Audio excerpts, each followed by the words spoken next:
दोस्तों सोचिए कभी ऐसा हो कोई आदमी किसी मीटिंग में जाए और वहां अचानक से उसके फोन पर मिस कॉल आने लगे, जिनसे परेशान होकर वो एक बार उस कॉल को उठा ले पर दूसरी तरफ से कोई आंसर ना आए, यानी कि वो एक तरीके का ब्लैंक कॉल था। और जैसे ही कॉल कट हुआ उस इंसान के अकाउंट से सारे पैसे धीरे धीरे गायब होने लगे। फिर ऐसे में वो इंसान क्या करेगा?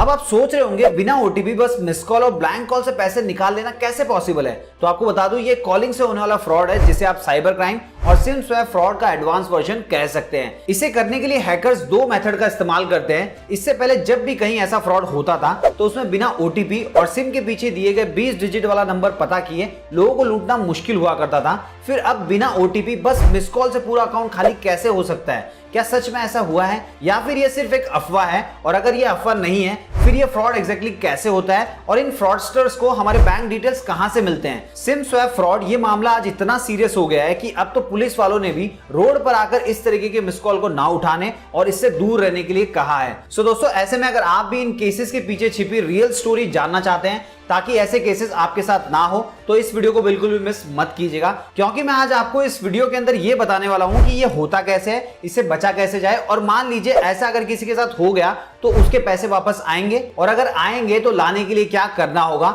इन सब के बारे में डिटेल में बात करने वाले हैं। तो जानने के लिए वीडियो को देखते रहिए और अभी तक आपने मेरे चैनल को सब्सक्राइब नहीं किया तो सबसे पहले चैनल को सब्सक्राइब कर लीजिए, उसके बाजू में जो बेल आइकन उसे भी दबा दें ताकि जब भी मैं कोई नया वीडियो अपलोड करूं उसका नोटिफिकेशन आपको सबसे पहले मिल जाए। नमस्कार दोस्तों, मेरा नाम है रजनीकांत शर्मा और आज के वीडियो के अंदर हम बात कर रहे हैं सिम स्वैप फ्रॉड के बारे में। देखिए सिम स्वैप का सीधा सा मतलब होता है सिम कार्ड की अदला बदली कर देना, यानी कि सिम को बदल देना या फिर उसी नंबर से दूसरा सिम कार्ड निकलवा लेना, जिसके थ्रू ये फ्रॉडस्टर सबसे पहले आपके मोबाइल नंबर से एक नया सिम रजिस्टर करते हैं। नया सिम रजिस्टर होने के कुछ घंटे बाद आपके मोबाइल से नेटवर्क डीएक्टिवेट होकर हैकर के फोन में एक्टिवेट हो जाता है और फिर आपका सिम कार्ड बंद हो जाता है। अब आप सोच रहे होंगे ऐसा कैसे पॉसिबल है, मेरे नाम से कोई सिम कैसे रजिस्टर करवा सकता है? तो मैं आपको बता दूं ये ठग बहुत ही ज्यादा एडवांस होते हैं। ये सबसे पहले आपके सिम के पीछे लिखा हुआ 20 डिजिट वाला नंबर पता करते हैं। ये नंबर इन्हें सिम के पैकेट के पीछे से या फिर फेक सर्विस कॉल करने से मालूम पड़ जाता है, जहां ये लोग इंटरनेट की सर्विसेज और कॉलिंग फैसिलिटी इंप्रूव करने का बोलकर आपको कॉल करते हैं। फिर आपसे आपके सिम के पीछे दिया गया 20 डिजिट वाला नंबर मांग लेते हैं। अब आप सोच रहे होंगे अगर ये नंबर इन्हें मिले ही ना,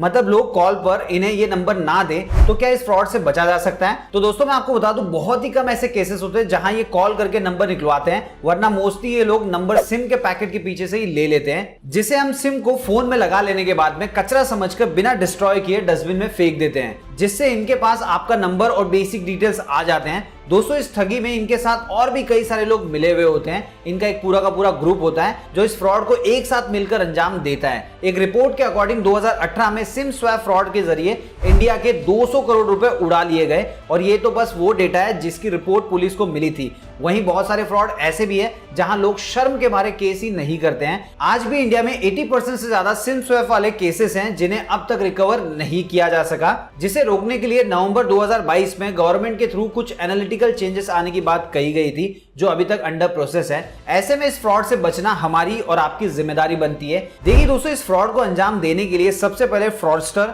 और हैकर अलग अलग सोशल मीडिया साइट के जरिए अपना टारगेट सर्च करते हैं और जैसे ही उन्हें उनका टारगेट या फिर आप कह सकते हैं बकरा मिल जाता है उसे हलाल करने के पीछे लग जाते हैं, जिसके थ्रू सबसे पहले उस टारगेट की जानकारी कलेक्ट करते हैं और जब ये सारी जानकारी इनके पास आ जाती है फिर ये उस पर अपने फाइनल प्लान को एग्जीक्यूट करते हैं। अब दोस्तों सवाल ये आता है कि इन्हें कैसे पता चलता है किसके पास कितना पैसा है या फिर किसके बैंक डिटेल्स क्या है? तो इसकी सबसे बड़ी वजह है स्मार्टफोन, जिसके थ्रू आज हम सभी लोग दिन भर में बहुत सारी ऐसी साइट पर विजिट करते हैं, एप्लीकेशन इंस्टॉल करते हैं, जहां पे कुछ ऑफर्स और वाउचर के लालच में अपनी ईमेल और बाकी की प्राइवेसी रिलेटेड डेटा शेयर कर देते हैं, जिसके बाद में ये हैकर इन डेटा को कलेक्ट करके टारगेट के फोन नंबर और IMEI नंबर को हैक करके विक्टिम का बैंक अकाउंट डिटेल पता करते हैं। बैंक अकाउंट डिटेल पास आ जाने के बाद इन्हें जरूरत होती है बस OTP की, जिसके लिए ये सबसे पहले सिम प्रोवाइडर कंपनी को मेरा सिम गुम हो गया या चोरी हो गया इस नाम से एक कंप्लेंट लिखवाते हैं, जहां ये कंपनी को विक्टिम की बेसिक डिटेल जैसे कि Aadhaar card, SIM card number, mobile number के साथ कांटेक्ट करते हैं। कंपनी में इनके थ्रू बताए गए प्रूफ इतने सही होते हैं कि वो लोग इजीली इनकी बातों में आकर कंप्लेंट रजिस्टर कर लेते हैं,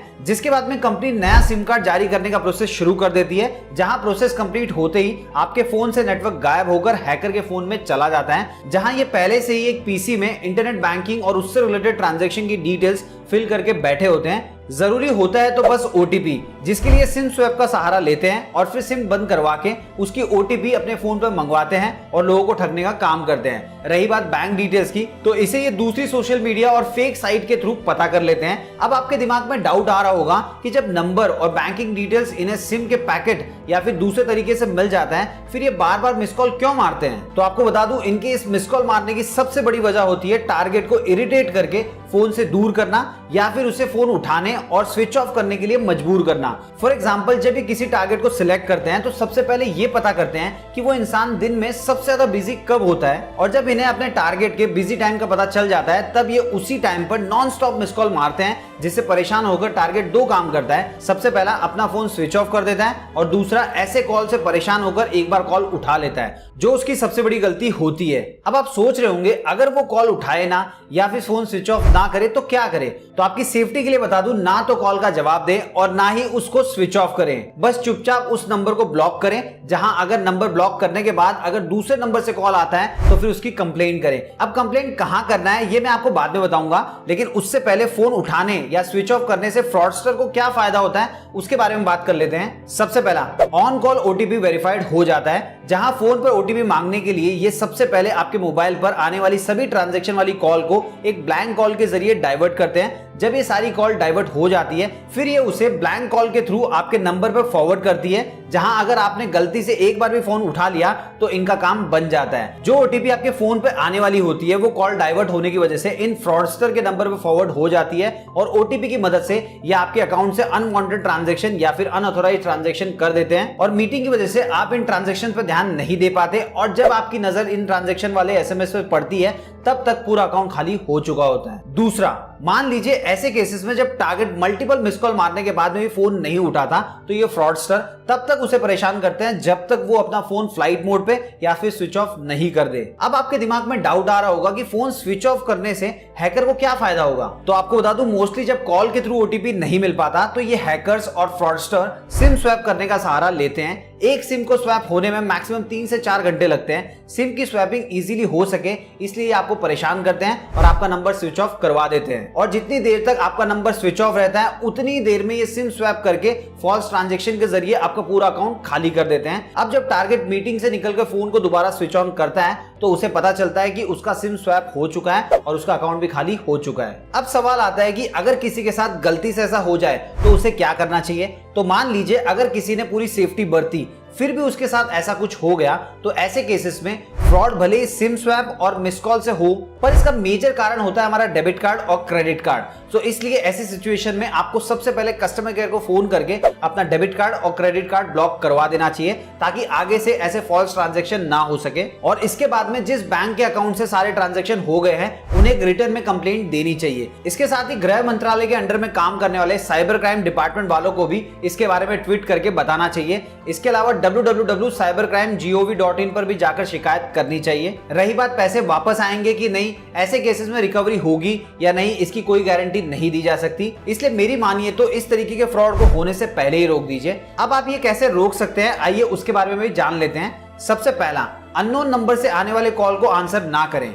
दूसरा, अगर कभी ऐसा कॉल आपके नंबर पे आता है तो उसे अवॉइड करके फोन स्विच ऑफ या फ्लाइट मोड करने की जगह उस नंबर को ब्लॉक कर देना चाहिए। तीसरा, किसी भी अनसिक्योर्ड साइट और एप्लीकेशन को डाउनलोड ना करें और साथ ही साथ में अपने पर्सनल इंफॉर्मेशन जैसे कि Aadhaar card, bank details, PAN card, ये सारी डिटेल्स शेयर ना करें। चौथा, जब भी कोई नया सिम कार्ड लें तो उसके पैकेट को ऐसे ही डस्टबिन में ना फेंक दें। उसके ऊपर एक स्टिकर लगा होता है जिस पर सिम रिलेटेड इंफॉर्मेशन दी गई होती है, तो पहले उसे डिस्ट्रॉय करें, उसके बाद में उसको फेंकें। दोस्तों, ये वो 4 ट्रिक्स थी जो मुझे पता है। इसके अलावा अगर कोई और ट्रिक आपको पता है जिसकी मदद से इनसे बचा जा सकता है तो कमेंट बॉक्स में लिख के जरूर बताइएगा। इसके अलावा अगर आपको वीडियो पसंद आया तो वीडियो को लाइक कीजिए और इस वीडियो को अपने सभी फ्रेंड्स, फैमिली मेंबर और जान पहचान वालों के साथ शेयर कीजिए, ताकि उनको भी सिम स्वैप फ्रॉड के बारे में पता चले। और अभी तक चैनल को सब्सक्राइब नहीं किया तो प्लीज सब्सक्राइब कर लीजिए, उसके बाजू में जो बेल आइकन से भी दबा दें, ताकि जब भी मैं कोई नया वीडियो अपलोड करूं उसका नोटिफिकेशन आपको सबसे पहले मिल जाए। मिलते हैं दोस्तों अगले वीडियो में फिर एक नई कहानी के साथ।